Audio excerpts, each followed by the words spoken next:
అన్న ప్రస్తుతం సర్పంచ్ ఎన్నికలు ఆల్రెడీ ఈరోజు నోటిఫికేట్ చేసేటువంటి అవకాశం అయితే కనబడుతూ ఉంది. సో గతంలో కాంగ్రెస్ ప్రభుత్వం బీసీలకు 42% ఇస్తామని చెప్పేసి చాలా పెద్ద ఎత్తున కులగణన చేసింది. తర్వాత ఆర్డినెన్స్ తీసుకొచ్చింది, తర్వాత బిల్లు పాస్ చేసింది, జీవో తీసుకొచ్చింది, తర్వాత కోర్టులలో వీగిపోయిన విషయం మనందరికీ కూడా తెలుసు.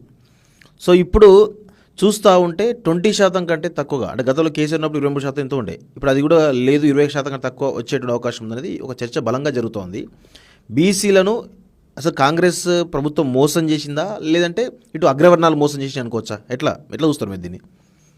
మొదటి నుంచే చెప్తున్నాను నేను ఈ విషయంలో, కాంగ్రెస్ మోసం చేయదలుచుకుంది, దగా చేస్తుంది. కాంగ్రెస్ కుట్రపూరితంగానే పెట్టింది 42% అనేది మేనిఫెస్టోలో. వాళ్ళకి ఇయ్యాలని లేదు, ఏ కోశన లేదు. స్వాతంత్రం వచ్చిన తర్వాత అసలు కులగణననే చేయలేదు కాంగ్రెస్. అవును, బ్రిటిష్ వాళ్ళు 1931 లో చేసారు. దాని తర్వాత అసలు బీసీల పరిస్థితి ఏంటిది?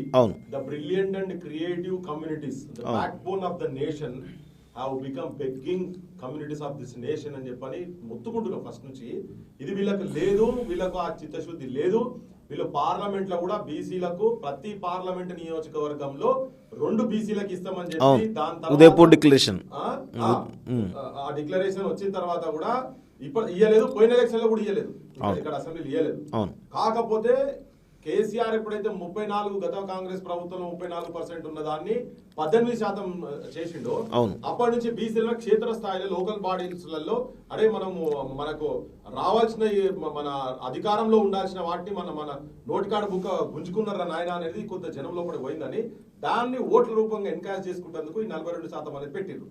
పెట్టిన తర్వాత వీళ్ళు ఏం చేసిన 6 నెలల లోపల మొత్తం పెట్టి ఎలక్షన్స్ కు పోతామని చెప్పారు, 6 months లోపల. కానీ వాళ్ళకి నిజంగా కాంగ్రెస్ వాళ్ళకు లోకల్ బాడీస్లలో బీసీలకు రిజర్వేషన్స్ ఇవ్వాలంటే ఖాళీ లోకల్ బాడీస్ కాదు, విద్యాపరంగా అన్ని పరంగా ఉద్యోగాల పరంగా కూడా 42% అన్నారు వాళ్ళు. దాంట్లో కూడా మళ్ళీ క్లాసిఫికేషన్ చేస్తామని కూడా అన్నారు, వర్గీకరణ దాంట్లో కూడా చేస్తామని కూడా పెట్టింది. ఇది ఒకటే కాదు, బీసీస్ కు సపరేట్ కార్పొరేషన్ ఫండ్స్ కూడా ఇస్తామని చెప్పిండ్రు. కాంట్రాక్టర్లు కూడా వాటాలు ఇస్తామన్నారు. ఏ ఒక్కటి కూడా చేయలేదు వాళ్ళు, కాంగ్రెస్ వాళ్ళు ఏ ఒక్కటి కూడా చేయలేదు. మొదటి నుంచి కాంగ్రెస్ వాళ్ళు ఈ అంశం పట్ల మోసం చేస్తూనే ఉన్నారు.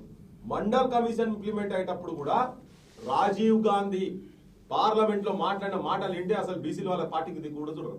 అంత ఘోరంగా వీళ్ళు అన్యాయం చేస్తున్నారు. సరే ఇదేనో రాహుల్ గాంధీ అంటే ఆయన వచ్చిండు, దేశం అంతా తిరుగుతున్నారు, కొంత మన ఇంటెలెక్చువల్స్ కూడా ఆయనతో ఎంబడి ఉన్నారు, నమ్మబలికిండ్రు. ఈయననే కొత్త తరం రాజకీయ వ్యవస్థను నిర్మాణం చేస్తారేమో అని చెప్పని అనుకుంటే, ఈ కులగణన ఇవన్నీ జరిగినప్పుడు చాలా ఒత్తిడితో జరిగినాయి. రేవంత్ రెడ్డికి ఇష్టం లేకుంటే నేను డైరెక్ట్ భాగస్వామి ఉన్నా, చాలా మందితో పాటు నేను కూడా ఉన్నా కాబట్టి నేను చెప్తున్నా, చాలా గట్టిగా చెప్తున్నా.